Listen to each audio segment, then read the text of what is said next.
जी नमस्कार। हम सुन रहे हैं एक पुस्तक हर घर अंबेडकर की ऑडियो। इसे लिखा है डॉक्टर एम.एल. परिहार जी ने और यह पुस्तक प्रकाशित हुई है बुद्धम पब्लिशर्स जयपुर से।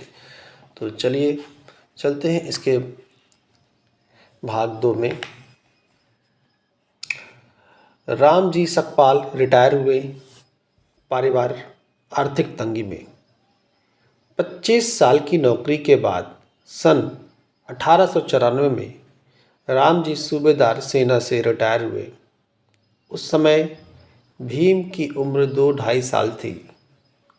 कुछ समय वह मऊ के आर्मी कैंप के क्वार्टर में रहे क्योंकि उनकी पोस्टिंग वहीं पर थी।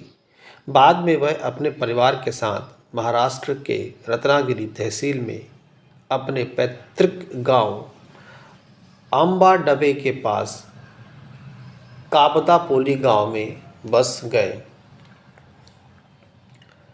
रामू जी को सिर्फ 50 रुपये पेंशन मिलती थी, जिससे बड़े परिवार का गुजारा मुश्किल से चलता था।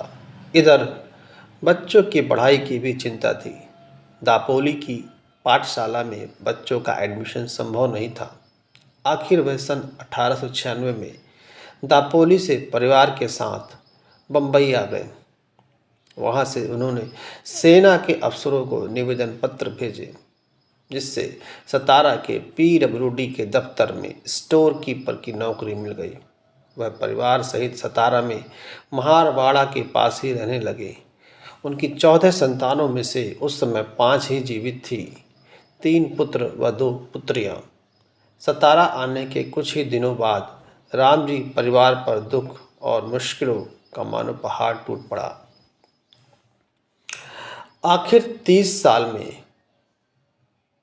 साल तक सुख दुख में साथ रही उनकी पत्नी भीमाबाई सारे परिवार को रोता बिलखता छोड़कर अप्रैल 1896 में चल बसी। उनके देहांत से परिवार में भारी कमी हो गई। भीम उस समय सिर्फ 6 साल का था। वह अपनी माँ को बय कहता था, बय। भीमाबाई की मृत्यु से सारा परिवार अनाथ सा हो गया। कई दिनों तक बालक भीम अपनी माँ को बार बार याद कर रो पड़ता था। सबसे छोटा होने के कारण भीमराव को परिवार में सबका लाड़ प्यार मिला। माँ के देहांत के बाद बुआ मीराबाई ने बच्चों के लिए माँ की कमी नहीं खलने दी। भीमाबाई की समाधि सतारा में बनाई गई, जहाँ बाद में बाबा साहेब हर साल दर्शन करने आते थे। अगली हेडिंग है अछूतों के लिए बंद थे स्कूल के दरवाजे। भीम बचपन से ही हष्ट पुष्ट चंचल व नटखट था। वह अन्य बालकों पर रौब मारता था और उन्हें पीटता भी था। उनके माता पिता अक्सर भीम की शिकायतें लेकर राम जी के पास आते। इस तरह आए दिन भीम की शैतानियों की शिकायतें माता पिता के पास पहुंचती थी। इससे राम जी सूबेदार तंग आ जाते थे। राम जी भीम को डांटते धमकाते तो थे, लेकिन मारते नहीं थे। आखिर वह बच्चों को अच्छे संस्कार देकर उज्जवल भविष्य चाहते थे, लेकिन माता भीमाबाई अनुशासन सिखाने के लिए भीम की पिटाई कर देती थी। ऐसे समय में बुआ मीराबाई बचाती थी और लाड़ करती थी। वह कई बार पिटाई से बचने के लिए बुआ के पीछे छुप जाता था। पिता राम जी सूबेदार अपने बच्चों को केवल आध्यात्मिक व नैतिक शिक्षा तक ही सीमित नहीं रखना चाहते थे, बल्कि उज्ज्वल भविष्य के लिए स्कूली व व्यवहारिक शिक्षा पर भी विशेष ध्यान देते थे। वह भीम को खूब पढ़ाना चाहते थे, लेकिन हिंदू समाज के कड़े नियमों के अनुसार भीम के लिए शिक्षा के द्वार बंद थे। वहाँ सवर्ण हिंदुओं के बच्चों को स्कूल जाता देखकर भीम की भी स्कूल जाने की इच्छा होती थी। इसके लिए भीम बार बार पिताजी से जिद करता था, लेकिन वह मुश्किल था। इसलिए राम जी बच्चों को घर पर ही पढ़ाया करते थे। दापोली में कुछ समय रहने के बाद जब रामोजी सतारा आए तो वहाँ भी स्कूलों में अछूतों का एडमिशन नहीं हो पा रहा था। इस घोर अमानवीयता व अन्याय को भोगते हुए वह बहुत दुखी थे। मजबूर होकर एक दिन एक अंग्रेज आर्मी अफसर के पास गए और निवेदन किया कि उन्होंने जीवन भर सेना में रहते हुए सरकार की सेवा की है और उनके ही बच्चों को ऐसे क्रूर धार्मिक बंधनों के कारण किसी स्कूल में एडमिशन नहीं मिल रहा है। यह कैसी अमानवीय व्यवस्था है। आखिर अफसर ने सुनी और नवंबर 1900 में सतारा के आर्मी कैंप स्कूल में भीम को एडमिशन मिल गया। दोस्तों, ये बहुत बड़ा एक क्रांतिकारी घटना थी, क्योंकि आज जो बाबा साहब ने इतना बड़ा काम किया, इतने इन्होंने किताबें लिखी, देश को एक नई दिशा दे गए, इसके पीछे कारण तो शिक्षा ही था। और शिक्षा नहीं मिलती तो ये सब कुछ जो आज हम देख रहे हैं भीमराव अम्बेडकर जी के नाम पर, वो हम नहीं देख पाते, ये बदलाव नहीं देख पाते। देश आज इतना आगे हमारा नहीं निकल पाता। कारण था वो उनका स्कूल में एडमिशन। तो ये बहुत बड़ी क्रांति थी। तो आगे चलते हैं इस पे कि बड़ा भाई आनंदराव भी भीमराव के साथ ही स्कूल पढ़ने जाने लगा। भीमाबाई के देहांत के बाद घर परिवार को संभालने वाली कोई स्त्री नहीं थी।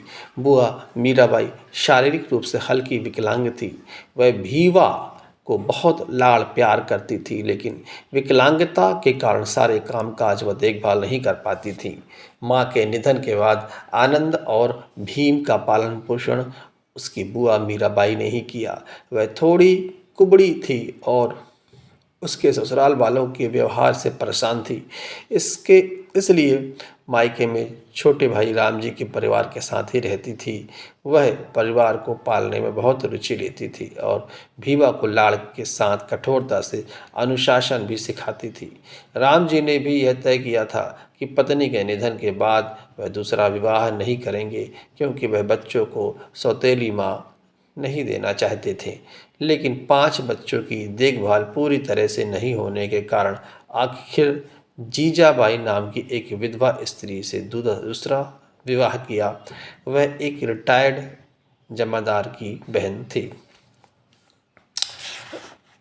अगली हेडिंग है, माँ भीमाबाई की याद में बिलख पड़ता था भीम। जब कभी सौतेली माँ दिवंगत माँ भीमाबाई के कपड़े और गहने पहन लेती थी तो अबोध बालक भीम इस बात को सहन नहीं कर पाता था। इस बात पर वह सौतेली माँ से झगड़ पड़ता था और बाद में भीमाबाई को याद करते हुए बिलख पड़ता था। दरअसल भीम अपनी सौतेली माँ को माँ के रूप में कभी स्वीकार ही नहीं कर पाया। भीम एक होशियार व होनहार बालक था, लेकिन पढ़ाई लिखाई पर ज़्यादा ध्यान नहीं देता था। स्कूल में जो कुछ पढ़ाया जाता था वह उसे ही पढ़ता था। उसका ज़्यादा समय खेल कूद में ही गुजरता था। लेकिन स्कूल से आते ही वह अपना बस्ता घर के किसी कोने में फेंक देता और पड़ोस के बच्चों के साथ खेलने चला जाता था। फिर वही लड़ाई झगड़ा और मारपीट का सिलसिला और माता पिता की शिकायतें पहुंचती थी। बचपन में भीम बहुत शरारती था। सतारा में घर के पास ही बरगद के पेड़ पर बच्चे रोज सूरपाशिया खेलते थे। इस दौरान मारपीट करने, झगड़े मोल लेने, उधम मचाने और नए नए बखेड़े खड़े करने के कारण माता पिता आए दिन इन मामलों को सुलझाते व लोगों को समझाते हुए काफ़ी परेशान रहते थे। भीम की पढ़ाई ऐसे ही चलती रही। उस समय तो यह कतई नहीं लगता था कि यह बालक बाद में भारत का संविधान निर्माता, मानवता का मसीहा और विश्व रत्न के रूप में लोकप्रिय होगा। पूत के पांव पालने में ही दिख जाते हैं। इस कहावत को भीम ने सच साबित कर भारत के संविधान निर्माता बने। भीम नटखट व शिकायतें लाने वाला जरूर था, लेकिन बुद्धि में बहुत तेज था। शारीरिक रूप से बहुत हष्ट-पुष्ट था। हल्के घुंघराले बाल और गौर वर्ण के साथ वह सुंदर व आकर्षक लगता था। भीमराव बचपन से ही नटखट बालक था, लेकिन पिताजी राम जी को भीम से काफ़ी उम्मीदें थीं। उनके मन में हमेशा यह भावना रहती थी कि मेरा बेटा अपने परिवार व समाज का नाम रोशन करेगा। कभी कभी तो अपने मित्र साथियों के समूह में खुलकर ऐसा कहकर भीम से आशाओं का इजहार करते थे। राम जी के पूर्वज नागवंशी नाथ अनुयायी थे और राम जी कबीरपंथी। जब राम जी का परिवार बम्बई में रहता था तो सूबेदार ही जी खुद बच्चों के कपड़े धोते थे तथा स्कूल जाते समय पूरी तरह साफ सुथरे व कपड़ों को इस्त्री कर भेजते थे। पेट व कमीज फटी होती थी तो खुद अपने हाथों से सिलाई करते थे। उन्हें खाने पहनने तथा बातचीत में अच्छा सभ्य तरीका पसंद था। रहन सहन में गंदगी उन्हें कतई पसंद नहीं थी। उन्हें परिवार में अनुशासन भी उतना ही प्रिय था। तो आज के लिए इतना ही। हम थोड़ा थोड़ा करके इस पुस्तक को कई भागों में आपके बीच ऑडियो के रूप में तैयार कर रहे हैं और जल्द ही मिलते हैं हम इसके अगले भाग में। तब तक के लिए जय भीम।